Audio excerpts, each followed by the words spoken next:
হঠাৎ করেই আপনার রানিং একটি ডিভাইস দেখবেন যে টাচ কাজ করছে না। ঠিক এমন অবস্থায় ডিভাইসটি হুট করে আবার টাচ কাজ করছে।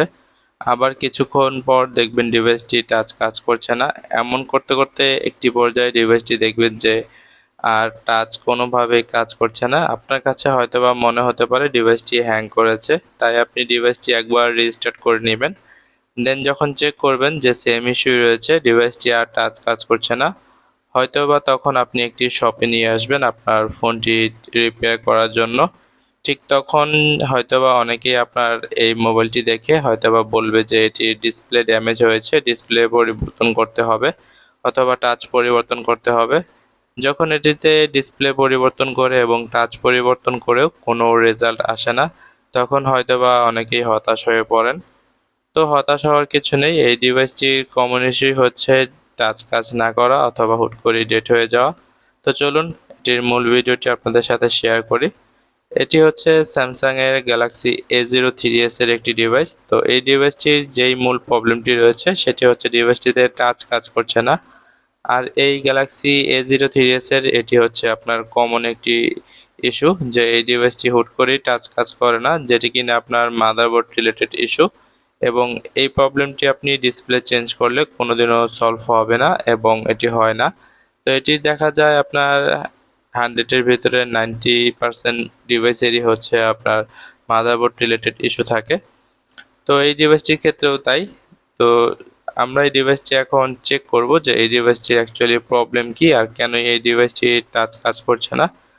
তো এই ডিভাইসের টাচ কাজ করতে স্বাভাবিকভাবে 6টি লাইনের প্রয়োজন হয়। তো এই ডিভাইসের এই 4 নাম্বার যে লাইনটি আছে, এই লাইনটি আমরা কোনো জিআর ভ্যালু খুঁজে পাচ্ছি না। অ্যাকচুয়ালি এটি হচ্ছে আপনার একটি সিপিইউ থেকে ডিসপ্লের যেই বেজ রয়েছে সেখান থেকে আপনার সরাসরি সিপিইউতে চলে যাওয়া একটি লাইন, যেটি কিনা আপনার টাচ কাজ করার জন্য প্রয়োজন হয়।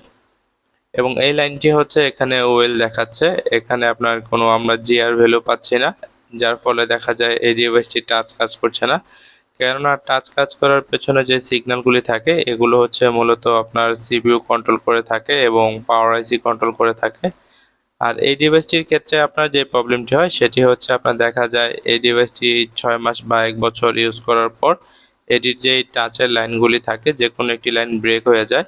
দেখুন আমি যদি আপনাদেরকে দেখানোর চেষ্টা করি, এটি হচ্ছে আপনার এই ডিসপ্লের বেজে যে 4 নাম্বার পয়েন্টটি ছিল সেটি হচ্ছে আপনার জিআর ভ্যালু মিসিং ছিল এবং এটি সরাসরি সিপিইউ থেকে ডিসকানেক্ট হয়ে গিয়েছে। তো এই ডিভাইসটি আপনার দেখা যায় যদি কোনোভাবে হিট দিয়ে দেওয়া যায়, সেক্ষেত্রে দেখা যায় 2-4 দিন হয়তোবা এটি টাচ কাজ করবে এবং এর 2-3 দিন পর সেম ইস্যুস আবার তৈরি হবে। তো এটির পারফেক্ট যেই সমাধান রয়েছে সেটি হচ্ছে এটিকে পারফেক্টভাবে সিপিইউ রিমুভ করে রিবোল করে দেওয়া। এবং সিপিইউ যদি পারফেক্টভাবে রিমুভ করে রিবোল করে দেওয়া যায়, সেক্ষেত্রে দেখা যায় এই ডিভাইসটি পারফেক্টভাবে কাজ করে এবং ডিভাইসটি আগের মতোই সবকিছু প্রোগ্রামিং, ক্যামেরা বা sound, touch quality smoothly run করে এবং পারফেক্টভাবে সবকিছু চলে। তো এই ডিভাইসটির এখন আমরা সিপিইউটি রিমুভ করব এবং এটার যে চারপাশে ব্ল্যাক পেস্ট রয়েছে সেই পেস্টগুলি আমরা সুন্দরভাবে রিমুভ করে নেব।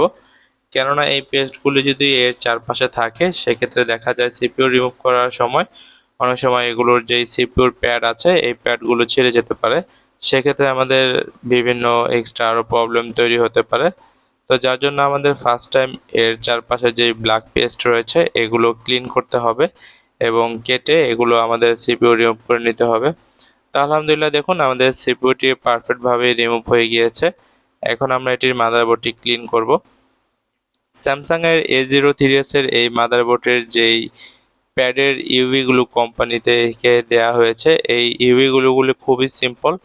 একটু যদি আপনার জোরে ঘষা লাগে বা চাপ লাগে সেক্ষেত্রে দেখা যায় এই প্যাডের বলগুলি শর্ট হয়ে যেতে পারে এবং শর্ট হয়ে গেলে সেগুলোকে আবার আলাদা করে ইউভি করতে হয়, যার ফলে দেখা যায় কাজটি আপনার অনেক লেন্দি প্রসেস হয়ে যায় এবং দেখতেও তখন সুন্দর লাগে না।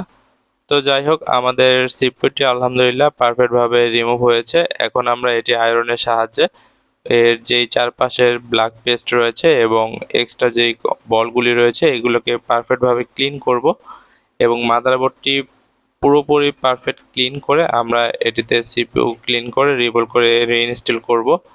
কেননা যদি এটি আপনার পারফেক্টভাবে রিবল না হয় এবং মাদারবোর্ড যদি ক্লিন না হয়, সেক্ষেত্রে দেখা যায় এই সিপিইউটি যখন আমরা এখানে ইনস্টল করব হয়তোবা ডিভাইসটি রান নাও হতে পারে এবং অন্য কোনো লাইন যদি আপনার দেখা যায় সেখানে শর্ট সার্কিট তৈরি হয়, সেক্ষেত্রে দেখা যায় সেটির প্রবলেম তৈরি হতে পারে। দেখা যায় আপনার ক্যামেরা লাইন হতে পারে, সেটি একটি অডিও আইসির লাইন হতে পারে, বিভিন্ন প্রবলেম ক্রিয়েট হতে পারে। যার জন্য এখানে আমাদের খেয়াল রাখতে হবে পারফেক্টভাবে ক্লিন করে আমাদের এখানে সিপিইউটি ইনস্টল করতে হবে।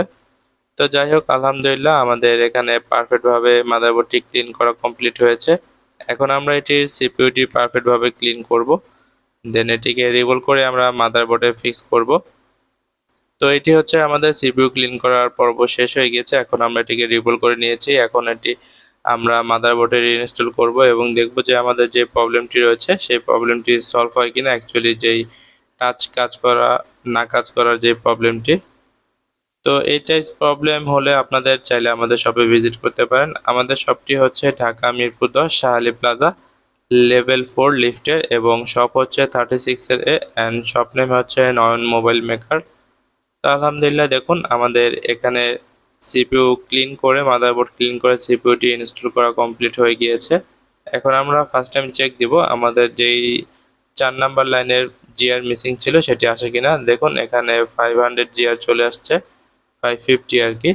তো ইনশাল্লাহ আমাদের ডিভাইসটি এখন পারফেক্টভাবে টাচ কাজ করবে। তো আমরা এখানে একটু থার্মাল পেস্ট দিয়ে নেব এবং এটির যেই সিপিইউর যেই চিনটি ছিল সেটি আমরা খুলেছিলাম, এটি আমরা ফিক্স করে দেব। তো চলুন এখন আমরা এটি মাদারবোর্ডটি সেট আপ করে আমরা ডিভাইসটি অন করব এখন, এবং অন করে আমরা ডিভাইসটি চেক করব যে আমাদের যে প্রবলেমটি টাচ নট ওয়ার্কিং সেই প্রবলেমটি সলভ হয় কিনা।